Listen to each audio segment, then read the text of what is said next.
What up? It's the Tuesday after New Year's Day. Just stuck to my word again, and it feels great. Said I was gonna wake up between 5 a.m. and 6 a.m. at the latest all year, because I know that if I actually stick to that every single day, my life will be drastically different by the end of this year than it would have been if I just let myself sleep in and have bad days. So that's not just me getting in my head and telling myself, oh, I'm gonna have a bad day if I don't get up early and work out. I don't do that, dude. I try to have a good day. I try to be positive, and sometimes I could get away with one day of the week after if I work out a lot during the week and my business is going good and I'm making money and my family's doing well. There's other things for me to like feel really good about, and I always feel great about my family, man. That's first and foremost. But my point is, if momentum is behind me and I'm doing good, usually I can get away with one day a week where I kind of just take it easy. If I sleep in, if I at least just get outside with my family and go to the park and keep the good vibes up. But man, I just have a propensity to get so negative if I let myself sleep in and let the day slap me in the face, man. So this has been my treat. This is my promise to myself this year, that I know if I stick to this and I wake up at 6 a.m. at the latest every morning, I'm going to aim for more like 5 a.m., smash a workout, shoot a video like this. You know, it's kind of a self-reflection, self-therapy. Hopefully it helps some of you guys one day. And if I can influence one person out there to quit drinking alcohol and stop doing drugs and just start turning their life around now, if I influence one person to do that, I'll honestly just feel great about that. I did my job, because I just feel like it's my duty now to share my experience with the world. Whoever's willing to listen to it. You know, if you have something in your consciousness that's calling you to it, that, you know, you have in your head that you need to do, you have to do it immediately, especially if you're drinking and doing drugs to escape where you are now, because you're not going after your dreams or your full potential, or maybe you're holding on to some shit that happened when you were younger, or someone did you wrong, or a family member didn't hold their word to you, and you're still holding on to that shit, dude. Fucking let it go. This is your life. When you give people that kind of power, when you give people that kind of energy, it puts the power in their hands, or the problem's hands, dude. You need to, I'm just saying, if there's something in your consciousness that you need to do, that's God talking to you. You need to believe that's some form of higher power, spiritual energy, man. Whatever you need to do to follow that voice, I know it's God. It comes from above. And you need to follow that shit. And really follow it. Because as humans, we're emotional creatures. And we go off of other people's opinions, and even our own opinions sometimes. We get it twisted. It's like, sometimes you know what you need to do, and you'll just keep doing the other thing because it's what you've been doing all along. It's comfortable, even though it's not comfortable. It's tolerable, and you know, it's what your family expects you to do. You know, for me, I was in my darkest place of all time while I was still in college. After I had quit the football team, I was in college for football. I wanted to go to the NFL.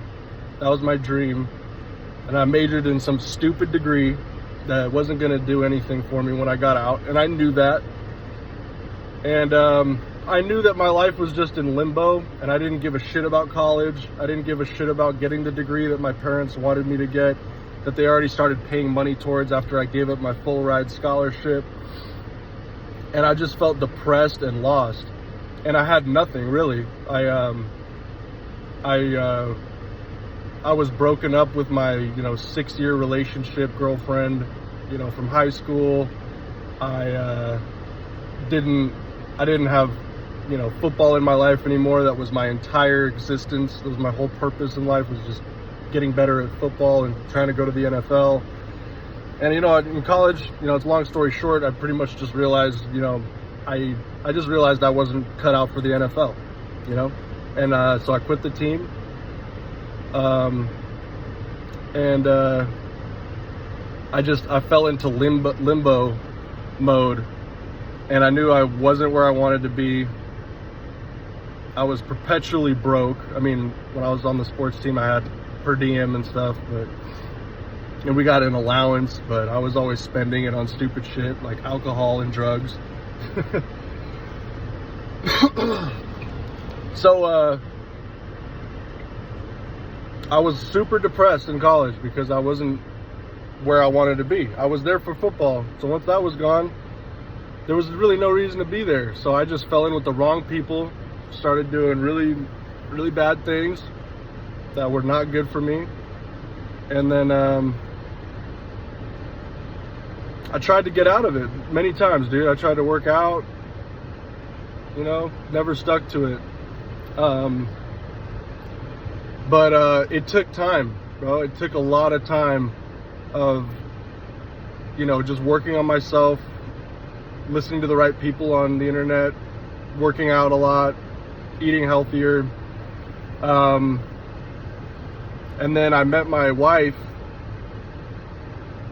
down the line after that, years after. I think it was like at least a full year or 2 years of doing all that stupid shit. And then I met my wife at a Renaissance festival, and that's kind of when everything changed. Like we just clicked like that, like nothing. It was like we were meant. I felt like we'd already been together for a lifetime. It was seriously like storybook. And I still fucked up for a year after that, dude. I put her through so much bullshit. Still going to school, still working for, businesses that I didn't want to work at. It was the only option I had. I worked for moving companies, several different moving companies. I was drinking, doing drugs in college. Somehow she stuck with me, dude. I think she saw something in me. We were in love, man. And I put her and her family through so much bullshit.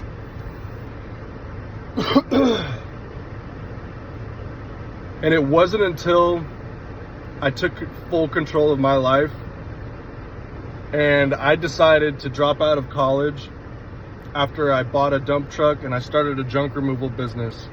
And once I started making enough money to, actually I wasn't making enough money. I was so busy trying to get my business off the ground that I had to quit school. And I knew that wasn't for me. I knew I could always come back to college if I needed to later, but I knew if I kept doing that, it was just going to make me more and more depressed and lost. So I dropped college, and I was so relieved after I stopped going to school, because I just knew for me personally, it was such a huge waste of time. It was going to amount to nothing. And I knew that my degree would mean nothing to anyone that was going to hire me anyway. I always wanted to be a business owner. I always wanted to be a family man. I wanted a wife and kids. And I found this out because I spoke to a life coach a few times, because I never really sat down with myself and really thought about what I wanted in life for some reason. And I think everyone should do that at some point in their life.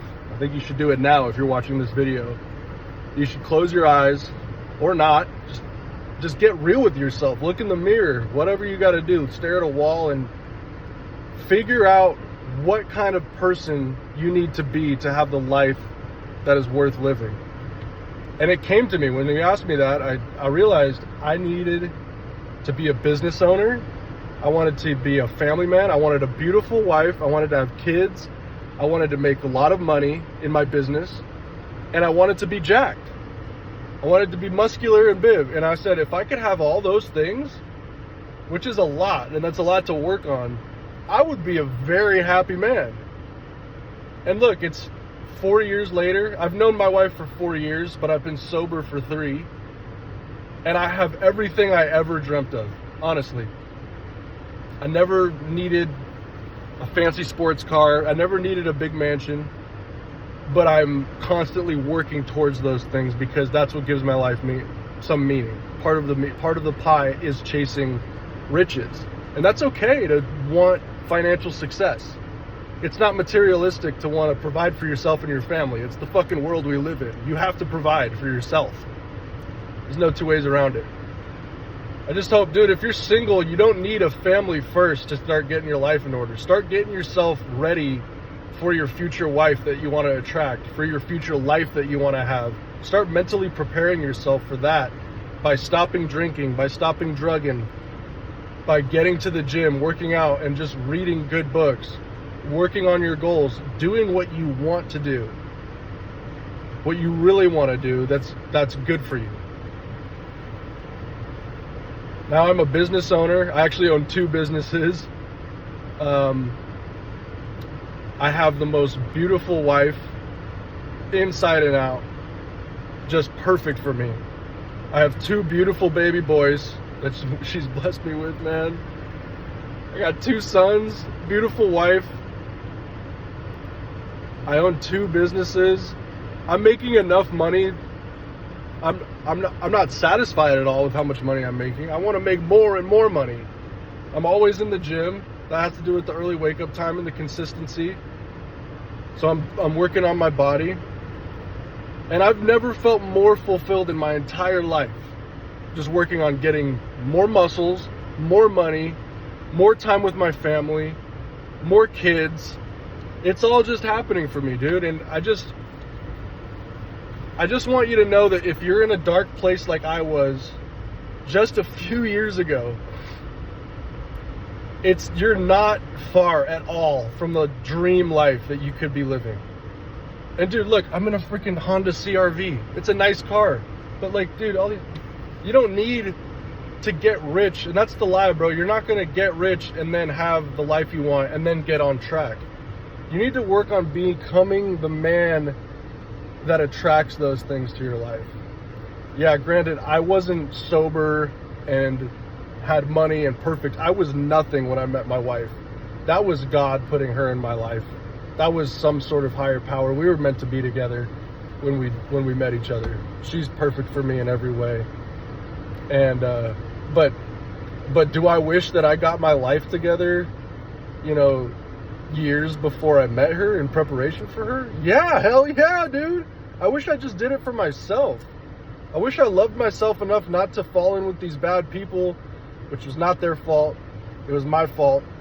And start doing drugs and drinking all the time and getting to the point where I'm blacking out and carrying on those habits into my new family with my in-laws and my brother-in-laws and sister-in-laws. Like, bruh, now all I care about is just caring for my family, taking care of myself, treating myself to an early wake up and workout time, making as much money as I can, getting as fit as I can, and just growing my businesses, growing my family, growing my empire, man.